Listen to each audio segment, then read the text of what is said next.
upon a time, there was a boy named Jack who lived with his mother. Well, they were very poor, and all they had to call their own was a cow. Well, Jack's mother told him to go to the market to go trade the cow in for some money so they could buy some food. Jack took the cow to the market, and he's looking around to see who would buy the cow. All of a sudden, this man approached him and offered to buy his cow in exchange for 5 magic beans. Well, Jack thought this was a really good deal. 5 magic beans for his one unmagical cow? How much better could that get? So he exchanged the cow for the beans, and he took the beans with him back home. And he was walking home, he was all happy, and then when he got home, his mother was not happy. She yelled at him, "Jack, you fool! You exchanged our only cow for these 5 worthless beans?" And she threw them out the window. And then Jack went to bed. He was sad, and he went to bed without any supper. Well, the next morning, when Jack awoke, he looked outside his window, and he saw this beanstalk sitting outside where the beans had been thrown. And he looked up, and it went as far as the clouds could go. And then he decided he was going to climb that beanstalk. And so he went outside, and he climbed the beanstalk until he got to the very top. And there he saw his magical sky kingdom, and it looked as if giants lived there. Well, he walked inside, and then he saw the giant's wife. And she offered him some bread and some milk, and he quickly accepted the offer. And as he was eating his bread and drinking his milk, all of a sudden he heard, "Fee, fi, fo, fum. I smell the blood of an Englishman. Be he alive or be he dead, I'll use his bones to make my bread." Well, Jack was so scared when he heard this, and he went and he hid under the table, hoping the giant wouldn't hear him or see him. "No, there's no boy here. You just eat your food."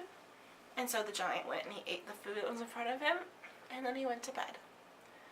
Once the giant was fast asleep, Giant went and he saw that there were some gold coins. So he went and he took a bag of gold coins, and then he scurried back down the beanstalk back home. Well, next morning he showed his mom the bag of coins that he had gotten up the beanstalk. She was so happy, and then they lived quite comfortable life from then on. A few days later, Jack decided he was going to go up and climb that beanstalk one more time. And so he went and he climbed the beanstalk until he got back up to the giant's house.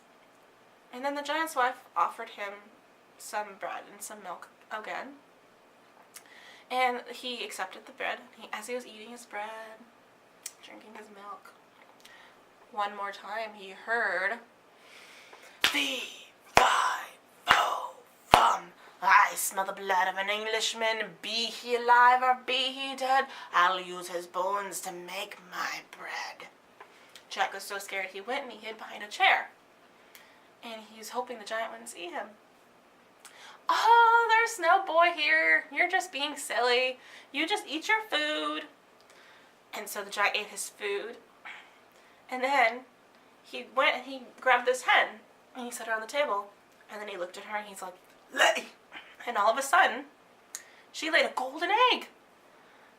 And then he put the golden egg on the table and he went to bed. And Jack, once the giant had fallen asleep, Jack went and he took that golden egg and he took it back down the beanstalk with him. He climbed down the beanstalk. And he showed his mom this golden egg that a hen had laid. Well, Jack's mom was so happy when she saw this. And they were going to go sell it at the market, and they were going to have plenty of money and food to live the rest of their lives in comfort. Well, a few days later, Jack decided he was going to climb that beanstalk again. And he climbed the beanstalk. And he got to the top where the giant lived. And he asked the giant's wife if he could have some bread and some milk. And she gave them to him. He was eating his bread, drinking his milk. And then, all of a sudden, he heard, "Fee, fi, fo, fum, I smell the blood of an Englishman. Be he alive or be he dead, I'll use his bones to make my bread." Well, Jack was so scared, he went and he hid underneath the giant's bed. And the giant, then he pulled out this beautiful harp that made the most beautiful music you had ever heard. And he strummed the harp, and it was like angels singing. And Jack really wanted to get that harp. Well, the giant set the harp down, ate his food that his wife had set in front of him, and went to bed. And then Jack, he went over, tiptoed to where the harp was, and he picked up the harp, and he was going to go steal that harp and climb down the beanstalk. Well, all of a sudden, the harp yelled, "Help! Master! The boy is stealing me!" Well, the giant woke and he heard this, and he saw Jack holding his beloved harp. And he ran after him. Jack was so scared. He clung to the harp and he ran down the beanstalk. Quickly hurried, climbed down the beanstalk, but then he looked up at the giant. The giant was following him down the beanstalk. And he set the harp down, and he grabbed an axe, and he started chopping down the beanstalk until the beanstalk fell flat down, and the giant died. And then Jack and his mother, they lived quite happily, and they never ever wanted for anything else in their life. And they lived happily ever after. The end.